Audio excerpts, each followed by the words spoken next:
നിന്നെയൊക്കെ പിന്നെ എടുത്തോളാടാ. നീ എന്താ തിരിച്ചടിക്കാത്ത? എന്തിന്? ഞാൻ തന്നെ അടിക്കണം?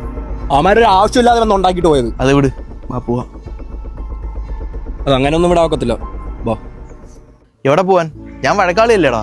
ഞാനല്ലേ ലോകം മൊത്തം ഒന്ന് പ്രശ്നം ഉണ്ടാക്കുന്നത്. നീ അമാരെ അടിച്ച് അതും ഇനി ഇപ്പൊ എന്റെ അല്ലേ വരും. നീ പറഞ്ഞൊക്കെ ശരിയാ, പക്ഷെ ഇതിൽ നീ തെറ്റൊന്നും ചെയ്തിട്ടില്ല. നിനക്ക് തിരിച്ചടിക്കാൻ. പിന്നെ നിന്നെ കുറ്റം പറയുന്നവരത്ത് ഞാൻ പറഞ്ഞോളാം. വണ്ടി കയറാം.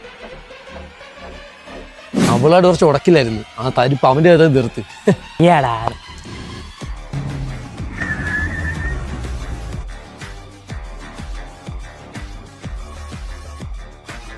നിന്നെ ഒന്ന് കലിപ്പിച്ച് നോക്കിയെന്ന് പറഞ്ഞല്ലേ നിന്നെ അടിച്ച്. നിന്നെ കലിപ്പിച്ച് നോക്കിയല്ലേ നിന്നെ അടിക്കും. നീ എവിടെ പോന്ന്? ഇങ്ങോട്ട് വാടാ. ഒരുത്തൻ നന്നാവും നിൽക്കുമ്പോ ഇടയ്ക്ക് ഉണ്ടാക്കി തീർത്ത്.